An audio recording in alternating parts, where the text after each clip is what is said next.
Good afternoon and welcome to What's the News. Um, I wanted to get this off of my chest, this 911 call from Earl Kimrey in the Mariah Woods case. It's really been bothering me, and as we all know who's been following this case, there's a lot of things that they haven't told us, and we just kind of have to go with our own imaginations here. But in this 911 call, I feel like there are a lot of lies and suspicion in it. So I wanted to go back to the beginning of the case and let's dissect this 911 call. So I'm going to play it and pause it at certain points that I've noticed things at, and leave your comments in the description, and we'll talk about it later on. Now, before we even begin, this call was made by Earl Kimrey, not Christy Woods, Mariah Woods' mother, although she was there. The call supposedly came in at 6:26 a.m. on that Monday, November 27th, and it lasted good about almost 7 minutes. So in the beginning, that kind of set me off as why would the boyfriend be calling to make the missing little girl's report. As we all know, I'll speak on a woman's point of view. When you need to handle business, or you want to make sure you understand and they understand what you're talking about, you make the call. We call bill collectors, whatever important things we need to do, we call them. We rarely would leave it up to the men to make these types of calls. So that threw me off there. In the beginning, why didn't Christy Woods make this call for her daughter? So let's go ahead and get into the call. I'm going to pause it frequently as we talk about certain points in it, and just let me know what you think. So here we go. Yes, ma'am. I'm at 2405 Dustin Gavin Road, Lot 7. Could you repeat the address for verification, sir? 2405 Lot 7 Dustin Gavin Road. Now, this is a good point to stop right here. At the beginning of the call, instead of blurting out, my daughter is missing, or my girlfriend's little girl is missing, she's only 3 years old, can you come out? He starts off the 911 call with the address, like it would be an emergency call for them to get out there quickly to where he is, but they don't even know what's going on. You're just giving the address right now. So that's one of the things to look at. First, talking about where you're at rather than what's really going on. So let's continue. And tell me exactly what happened. Notice the She didn't know where to be found. We would look everywhere in our house, in our yard, and our little girl, she's missing. Okay, how old is she, sir? She's 3 years old. Okay, so let me get some information from you, okay? Yes, ma'am. Okay, another thing here. He mentioned that they have checked their house 2 or 3 times, went out, looked in the yard. Now, you know that this little girl, they had to have saw her leg braces there. They keep talking about these leg braces. They would have seen that the leg braces were there and have known that she did not walk out on her own. Also, keep in mind, and he hasn't said it yet, but when they go into her room, they see her pajamas laying on the floor. Now, we're going to get into this a little bit further into the call, but immediately, despite them checking the house 2 or 3 times and in the yard, they know that she is not in the clothes that they put her in at night, and she does not have her leg braces. So that's an alert right there for Christy Woods. If she saw that those clothes were there that she put her in, her first instinct should be that someone in this house has taken my baby. And I would have taken my other boys and gotten out of there and went straight to the police department. But instead, Here is Earl Kimrey making a 911 call. So let's continue. All right, so when was the last time you seen her? We went to bed last night. Everyone went to bed at the same time. And what time is that, sir? Maybe 8 o'clock, 8:30. Now, this is very important. Now, I won't say that it's strange that everyone in your house comes in and goes right to sleep at 8:30 on a Sunday night. Being that the kids would be going to school the next day, that may be a normal bedtime for them to make sure that the kids get plenty of sleep, But he is adamant that they came in and went straight to sleep, everybody in the house. So that gives an alibi for him, Christy, the two boys, and Mariah. Not an alibi for Mariah, but everyone is accounted for because he says that everyone came in and went right to bed. So this would, he's leading, if this is true, this would mean that they slept through from 8:30 p.m. until 6:26 a.m. with no noise, no suspicion, nothing. Did not check on any of the children, didn't get up in the middle of the night for a glass of water, didn't get up to use the restroom, just slept straight through. And when they woke up, they noticed that this little girl was gone. So now that I would call suspicious, because you're going to get up and you're going to check on your children. You're going to get up and you're going to have to go to the bathroom. Something is going to happen in the middle of the night that you would look in and check in on your household. Check and make sure that the doors were locked, windows were locked, anything, just making sure. So let's continue. All right, just get this information in the system.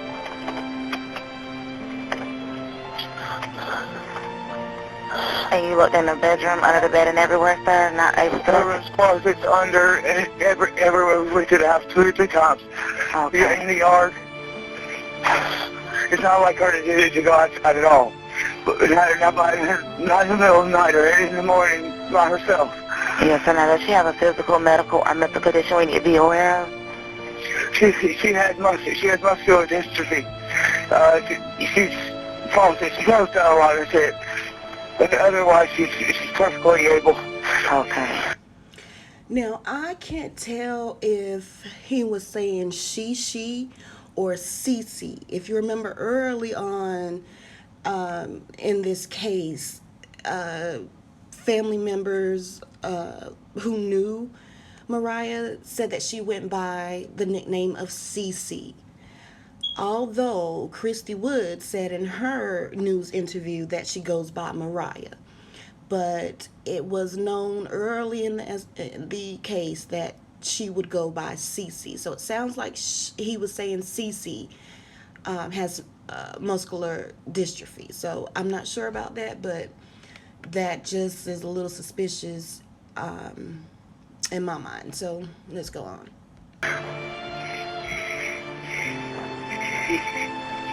All right, so I need to get a description. What race is she? She's white, blonde hair, about 3 feet tall. Do you know how much she weighs? About 30 pounds. Okay, does she have any characteristics on her face, like scars or birthmarks, anything? Blue eyes. She had pajamas. Okay. And what kind of PJs did you put her in, sir? What color? Do you I remember? think they were pink. Now, this is where it's starting to get interesting. He just out of the blue mentions and says she had PJs. The operator asks what color. He says pink. This would indicate that he knew what the little girl was wearing when she went to bed. And he just mentions this out of the blue. knowing that he had already checked her bedroom and saw that the pink PJs were on the floor. So why would he mention that at this point, knowing it's not the truth? That is a lie. That she had PJs, indicating that she had PJs on at that point. Here we go. Okay, her name? Her name is Mariah. Mariah? Woods. Last name Woods? Yes. Okay.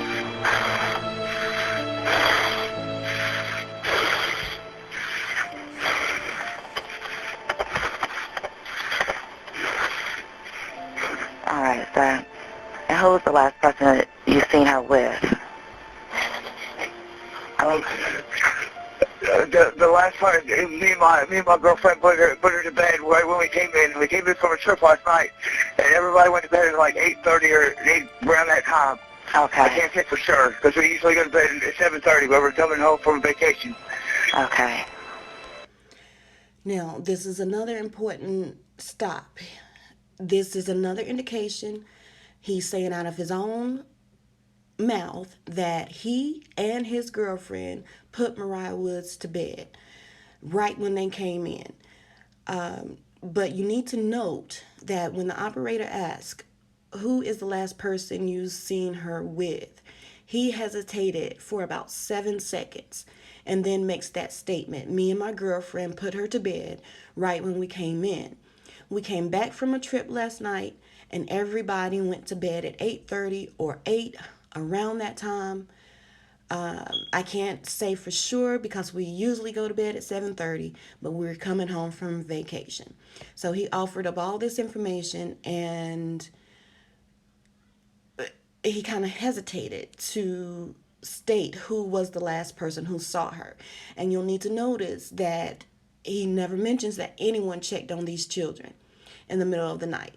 Now, it was reported by Christy. Now, I have not seen the actual reports that she said this. I didn't see it in any of the news interviews, but that he checked on her about 11 or 12 and told her to go back to bed. Now, I can't find that in any official reports, but he did not indicate himself when the operator asked who was the last one to see Mariah Woods. He did not say that he checked on her, did not mention anyone checking on her throughout the night. So here we go.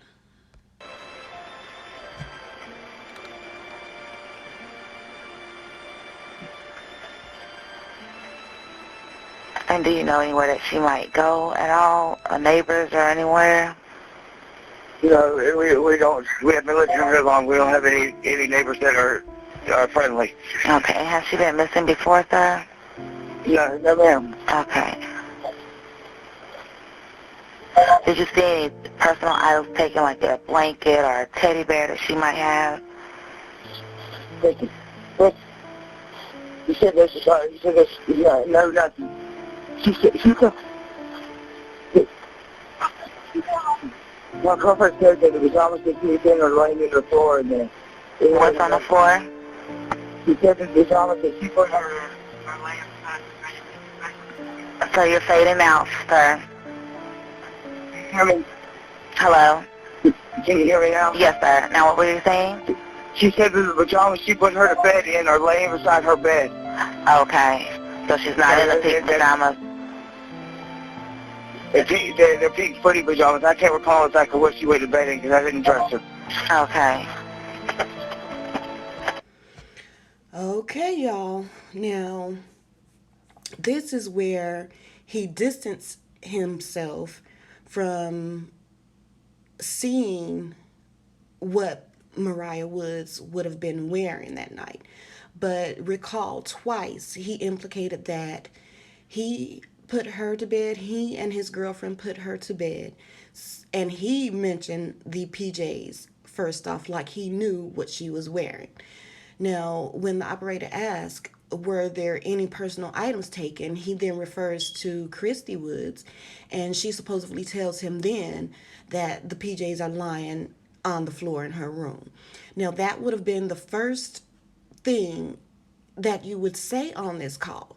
I put my daughter to bed in her PJs, and now they're on the floor. This is not anything that, this is not a situation where my little girl walked out of the house. Actually, she changed clothes, took off her bedtime clothes, put on new clothes, and walked out the house.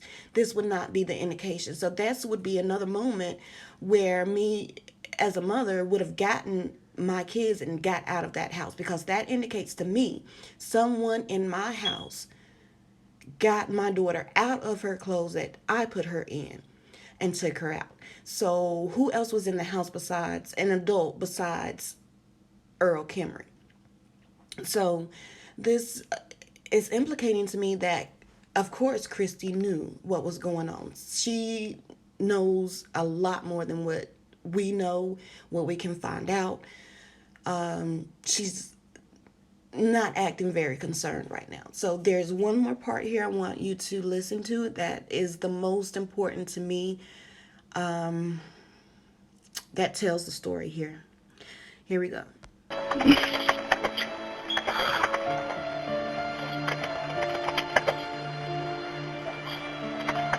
And you sit down on the floor? That's her on the floor in her room.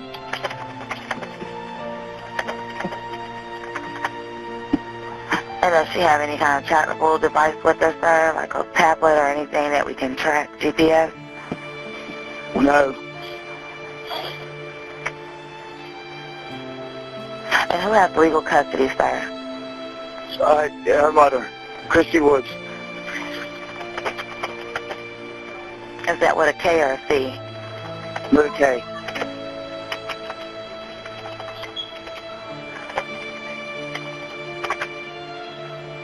Okay. Now, was there any letters or anything left behind? Do you think anyone... No, nothing, okay. nothing. It's just she stood into room. Okay, and may I have your name, sir? Now, you heard it there, folks.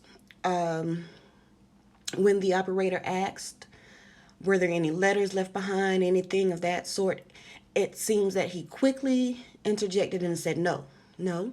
He started stuttering and said, and she's hurt. Yes, he said that at 5:38 in this call, and she's hurt. Now, the operator kind of just dismissed that and went on to the next thing she wanted to say, but like she didn't hear what he said, but he said she's hurt. Now, you can, if you all have any audio enhancement equipment or software where you can enhance that a little bit.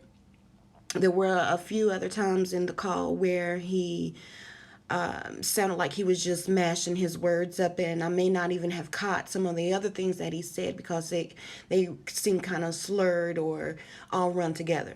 But at 5:38 in this 911 call, he says she's hurt.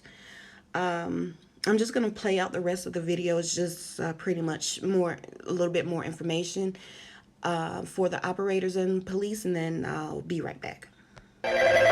My name is Adolphus Kimrey. I'm sorry, you said your first name is... You're fading out again, sir. Hello? Can you hear me? Yes, sir. Can you hear me? Mm-hmm. Hey. And you said your name is? Adolphus Kimrey. Kimrey? Yes, Kimrey. And last name? Kimrey. Okay, first name?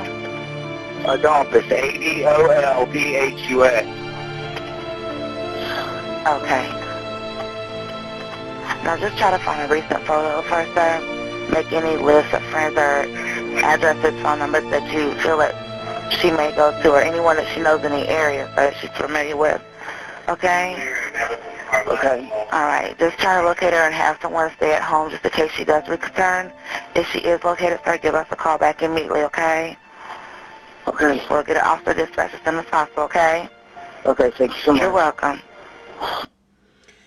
Okay, so that's the end of that 911 call. According to news reports,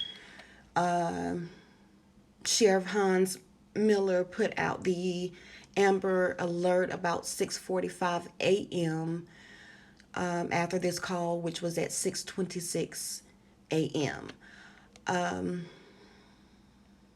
So this is the beginning of this case. Now, if you go back and look at some of the press conferences, I actually did pull up one that I was looking at earlier, and the FBI stated that Mariah didn't have a chance as soon as this 911 call was made. So apparently they already knew what was happening, what occurred. Now, there is also a news report from WXII, I believe it is, 12, out of Jacksonville, North Carolina. And they got a hold of some of the reports of what was seized from the house. That would include a pair of pink pajamas, pink colored bedding, a black bag with duct tape, men's clothing and shoes, leg braces, an assortment of video game consoles and video game attachments, receipts for 5 outside trash cans purchased at different stores, part of a gray floor mat from the van, 4 bottles of bleach, syringes, a shovel, several pieces of carpet, a carpet pad, a black flashlight, and swabs from a black flashlight. So I'm only giving that information because if you remember in their first warrant for Earl Kimrey, he was, it said that he had been charged with some type of burglary as well. So we're going to go back into this 911 call a little bit later on. I wanted to get this off and get some other people's feedback on what I was thinking about this. I'm also going to do a video on the autopsy that has become official a few days ago. And that is some really good information that we need to talk about and see how this all ties in together. I have some information on it that I